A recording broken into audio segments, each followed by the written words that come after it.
Aye, laddie, and there she blew, and me and me skibbies with nary a prayer of land in sight.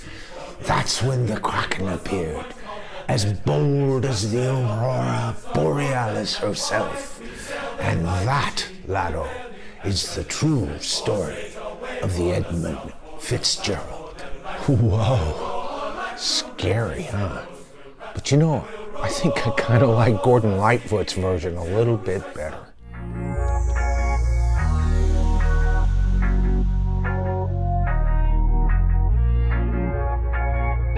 Hey everybody, welcome to The Bottom Line. I'm Michael Noland, and tonight part 2 on cutting your video editing time in half. Now, as many of you already know, our studio is a studio that is run primarily by my 12.9-inch iPad Pro and in tandem with my iPhone 13 Pro Max. But most of the tips that we're going to be covering tonight apply to whether you have a camera such as a Canon M50 or other choice, or even if you're using a PC-run computer to run your YouTube studio. But if you're like me and you are running your studio on, say, an iPad or an iMac and in tandem with, say, an iPhone, there are a few tips for you as well. So if you are filming on your iPhone, one thing that you can do immediately before you're even done with your shoot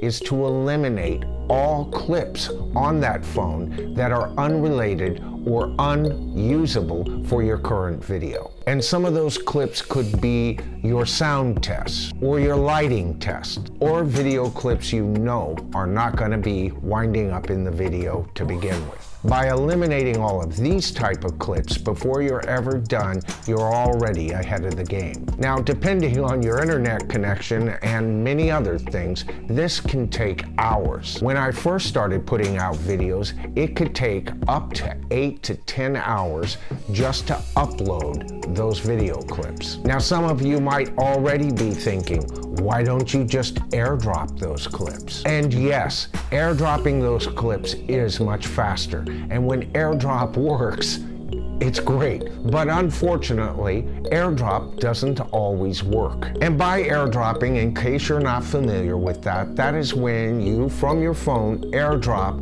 whatever it is that you want onto another device. When I directly airdrop from my iPhone to my iPad, it's wonderful. That is, it's wonderful when it works. For me and my personal devices that I use, AirDrop works about 90% of the time. There are a few things that if you're having trouble with AirDrop that you can do though. One of the things that can get in your way is if you have too many files in LumaFusion and it's taking up too much space on the iPad. Another option is to eliminate videos in general in your Photos app. Once you've done that, often you create enough space to be able to airdrop those files directly to where you want. As for the other 10% of the time, it is a hair puller. Now, as we've progressed, our shoots are much quicker and much more economical. I can usually get most of my videos done within 4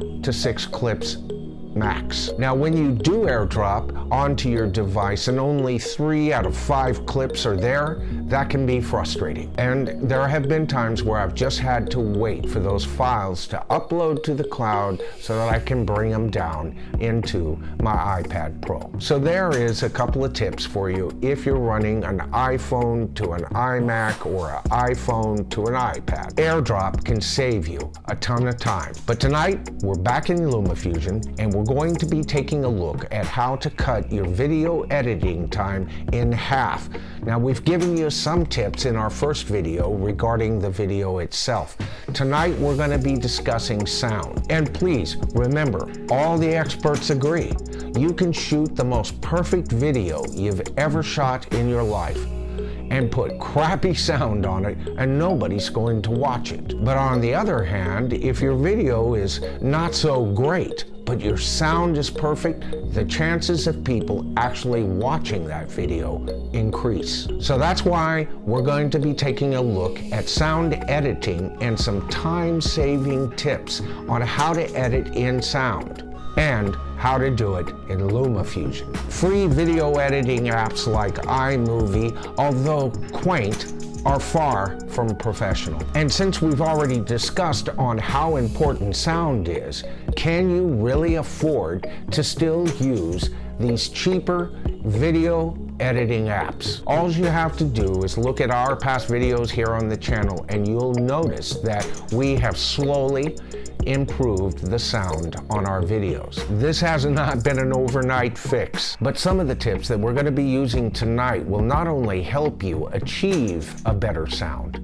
but be able to, in the future, after achieving that sound, to obtain it instantly for your next video. And before we get into LumaFusion, a quick address to our viewers. If you, the viewer, have found options that work around a mere airdrop or a slow upload to the cloud, let us know here. Go ahead and share it in the comments. That's what the whole channel is about. Me alone, I supply the questions, but we as a tribe can supply the answers. And if you get anything from tonight's video, please give us a thumbs up and hit that subscribe to the tribe button, hit that top bell notification, and you'll be notified of all future tutorials. So here we are on my homepage. We're gonna go ahead and open up LumaFusion. Now what I've opened up here is my last video that I did, which was my review of Jeff Emmerich's book, The Sgt. Pepper Session section of it anyway. And in the review window, you can see that I have cut all of my major clips into smaller clips. Many smaller clips. We've already discussed how to make that process faster. And many of these aspects are covered in part 1 of our video, Cutting Your Video Editing Time in Half. But tonight we're going to concern ourselves with what? Sound. So here we double click and we find ourselves again in our editing window. Now, just prior to this video shoot, I of course was setting up the lesson, and so the last editing window that I was in was of course the sound window. And this is just a quick reminder for those of you new to LumaFusion who might get confused about these editing windows. Access to these editing windows are all down here. There are 5 of them. Sound is just one. If we had been in another editing window and double tapped the same clip, that editing window would have been the one to show up first. For example, let's just imagine for a moment that I was editing in Frame and Fit. This is the window that would have appeared when I double tapped the clip to begin with. But let's go ahead and get back to the sound editing window and take it from there. Here we see a visual representation of our sound file. This is the audio portion of your video. Here we see on the right-hand side of the screen, I have chosen several sound processors, and here's what I've chosen. I've chosen a configuration sound processor, and here you have 3 choices. You have none, auto, and master.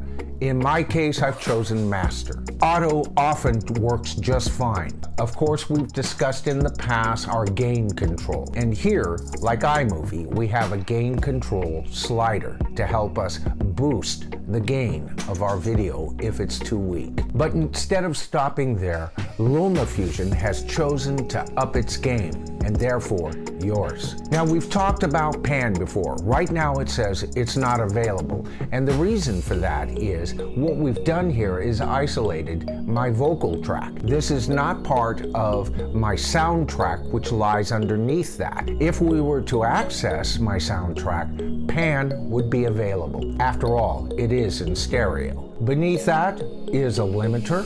Here we can control the attack time of our sound and the release time of our sound, as well as the pre-gain level, and finally, the limiting amount that you want to add to your sound. Beneath that, we have a dynamics processor. Here we can control the compression threshold as well as the headroom. We can control the expansion ratio as well as the expansion threshold. We can control the attack time. We can control the release time. And of course, when we're done with all of those, we can then adjust the master gain. The next up is something that I use very lightly but is important. It is a delay. Now, most of us have heard delays as a special effect on guitar solos, keyboard solos in pop music. And all you have to do is listen to any good John Lennon rocker, and he often has a delay on his voice. Here, I use it just a quick delay that's just enough to snap the voice and separate it from my stereo soundtrack that lies beneath the actual content. Here we can control the dry to wet mixture, and what that means is when you have a delay and it just keeps echoing and echoing, that's considered wet. Dry is dry. It means no delay at all. Then we can control the delay time. Do you want the delay to be something as quick as dot dot? Or dot, dot, dot, dot, dot. And of course, feedback control is very important.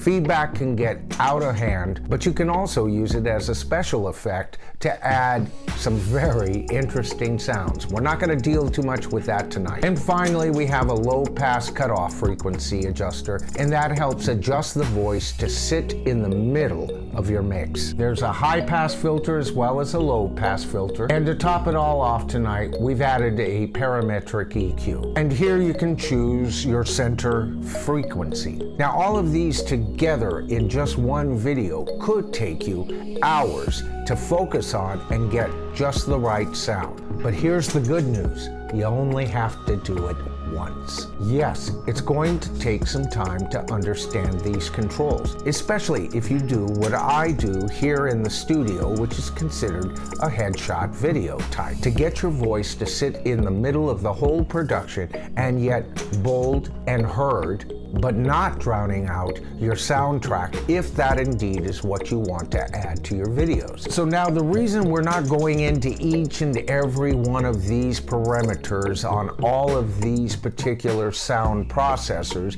is because everybody's voice is different. If you're female, you'll have to adjust accordingly. But not just that. Say you are another male YouTube content creator. Your voice is not exactly like my voice. And in order to get your voice to cut through the mix, these processors can be a big help, and it will take some experimentation, but that's okay. So you might be asking yourself at this point, okay, Michael, so where do I start cutting time? It sounds like you want to add more time to my video editing experience. And the answer is, well, yes, just a little bit more time to save you even much more time in the future. Now, in the upper right-hand corner of the screen is where we have a choice of a limiter or a dynamics processor. The next choice brings up processors that can adjust your pitch, of course, the delay we talked about, as well as purposeful distortion. Third up are our pass filters, high band, low band, parametric EQs, things like that. One of the things you may have noticed, if you're in a living room with a nice stereo system, it sounds wonderful, doesn't it? Then you move to the back of the house somewhere, or into a bedroom where there's several walls separating you from that stereo system. What do you hear predominantly at that point? You hear the bass, don't you? The bass always sneaks through. Well, the same is true with any voice, especially when you mix music, special effects on top of that, and everything. So those things can override your voice, and your voice is the first thing lost. Just like the treble is the first thing lost when you move from a room of wonderful stereo sounds into a back room of a house and you only hear bass. These filters can help bring your voice and center it. That's important. This is a plug-in section. I haven't added any plug-in sections yet, but this star on the right is our final choice. And this is our preset section. This is where we go to find our chosen presets. Now, as you can see, all of these things have been adjusted over time. It took me a few videos to get my voice to sit right where I want it to sit. And frankly, I spent hours adjusting and trying to perfect these sounds. But right here, when you see the star, when you click on that, we see that all of these things, after being adjusted, can be saved as a preset. And that's what I've done up here. I have made presets that work with this soundtrack or that soundtrack, or presets that work with these special effects or that special effect. And yes, it took hours for me to get these all dialed in. For my last 4 or 5 videos, all I have to do when I get to this section is choose one. My favorite for most of my videos is BLFX number 1. I dialed that in and it works really well. A simple push of this button takes the whole clip and processes it exactly. Got 4 or 5 clips? Hopefully only 4 or 5 if you've learned to shoot economically. Those 4 or 5 clips are already going to be split into a bazillion if you edit like I do. But now, with just a few hours of focusing in on these sounds, listening more than knowing, and letting that voice sit out in front of the mix, I can now, at the flick of a switch, treat my entire clip. The remaining clips are now out of sync with this clip, right? Highlight them, double tap them, and with just a tap of your finger, it has now been totally processed. So I guess my point is, guys, is that basically you have to spend some time to save some time. This is true in so many areas of life, and if you've got any history to you at all, you know what I'm talking about. You don't have to do it all in one setting. Improve the sound slightly, save it as a preset, then bring that preset in, add some more, and save that as a preset. As your videos evolve, the sound, the look of your videos, you'll find that a few hours investigating these particular processors will save you days, if not weeks or months in the future. You will not find these kinds of capabilities in iMovie, especially iMovie for iPad. But really, iMovie on an iMac, it's not much better. Transitions that are at least a decade out of fashion. With their filters limited, there's just so much you can do with iMovie. And unfortunately, when you edit it in iMovie, you get what you pay for. I don't know about you, but I didn't have to pay anything for iMovie. Not for my iMac version, not for my iPad version. And really, that's about what it's worth. If it's all you have and that's all you have available, go for it. But then you have to ask yourself, how long am I going to put up with this amateur app or program? Of course, if you're on iPad and you've dealt with iMovie, you do have the option of LumaFusion. If you're on an iMac, though, your option is pretty much another $300, where LumaFusion costs you $50. Final Cut Pro, which would be your next option, will cost you $300. And if iMac is your chosen choice of weapon to battle the internet fiends, more power to you. I'll compare my $50 sword to your $300 sword any day. I feel that iMovie, rather than just a budget choice, is nothing more than a free lunch, and we all know how those work out. You get what you pay for, folks. It's that simple. Now, you may ask yourself, well, if you're only paying $50 and so-and-so's paying $300, he must have a much better. It doesn't work that way. Apps don't cost as much as full-blown programs. And LumaFusion offers almost every single thing you'll find in Final Cut Pro. So that's a bird's eye view of how to edit sound and save time in LumaFusion. In future videos, we're going to get very specific on how to obtain these sounds. So that's it for the tutorial tonight. I hope you got something out of it. If you did, please give us a thumbs up and consider subscribing to the tribe. Hit that top bell notification and you'll be notified of all future tutorials. This is The Bottom Line. I'm Michael Noland, and we'll see you down the road. It's time to set it